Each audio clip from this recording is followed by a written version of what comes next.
Applications of trigonometry చాప్టర్లో 15th some okay. A straight highway ఈ some అనమాట.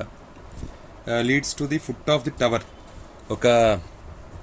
ఒక హైవే ఉంది, leads to the foot of the tower. Tower foot ఇది, ఇక్కడ నుండి టవర్ ఉందన్నమాట. Tower okay. Tower 30 degrees. Sorry, tower A man standing top of the tower. పైన ఒక మనిషి కూర్చున్నాడు. Absorbs a car at angle.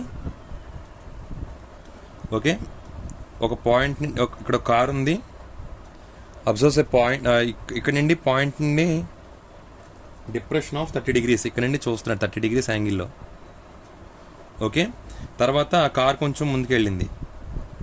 Okay, ముందుకెళ్తే మళ్ళీ ఏం చూసాడు, అక్కడ ఆ ముందుకెళ్ళిన ప్లేస్ చూస్తే అక్కడ నుంచి 60 degrees ఉంది. Okay, so vertical opposite angles ప్రకారం ఈ 30 అయితే ఇది కూడా 30 అవుతుంది, ఈ 60 అయితే ఇది కూడా 60 అవుతుంది. ఓకే, ఈ పాయింట్ ముఖ్యం. ఇప్పుడు ఈ డిస్టెన్స్ని డి అనుకోండి, ఇది ఎక్స్ అనుకోండి, ఎంత డిస్టెన్స్ ట్రావెల్ చేసింది.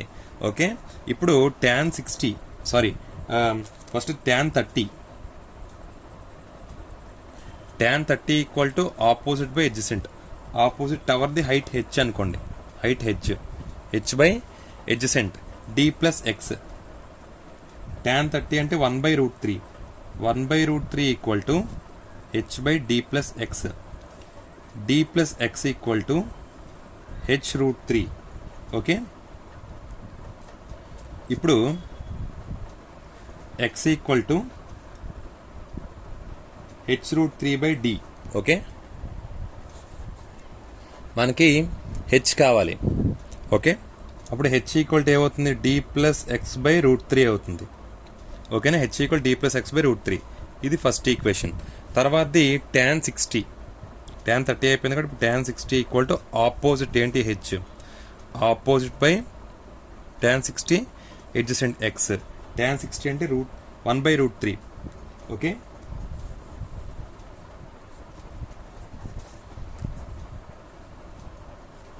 Sorry, tan 60 √3 equal to h by x. Okay, అప్పుడు h equal to √3 into x అవుతుంది అనమాట. √3 ఇంటూ ఎక్స్ అవుతుంది. ఇది సెకండ్ ఈక్వేషన్. ఇప్పుడు దీన్ని ఫస్ట్ ఈక్వేషన్లో, ఇక్కడ ఈ ఫస్ట్ ఈక్వేషన్లో వేసుకుంటే ఏమవుతుంది, ఈ హెచ్ ప్లేస్లో ఏమొస్తుంది, √3x వస్తుంది.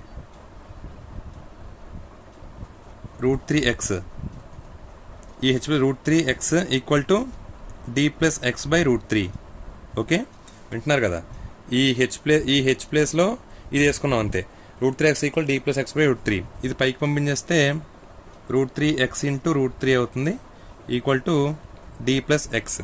ఓకే, ఇప్పుడు ఇది 3x అవుతుంది. √3 హోల్ స్క్వేర్ అంటే 3 కదా, 3x equal to D plus X. Okay, ఇప్పుడు 3x minus X equal to D.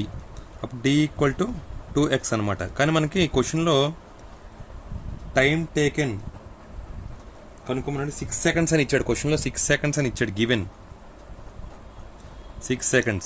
అంటే 2x equal to 6, x equal to 3 seconds పట్టింది అనమాట. అంటే ఈ కారు ఈ పొజిషన్ నుండి ఈ పొజిషన్కి వెళ్ళడానికి 3 seconds పట్టింది. ఓకేనా, థ్యాంక్ యూ.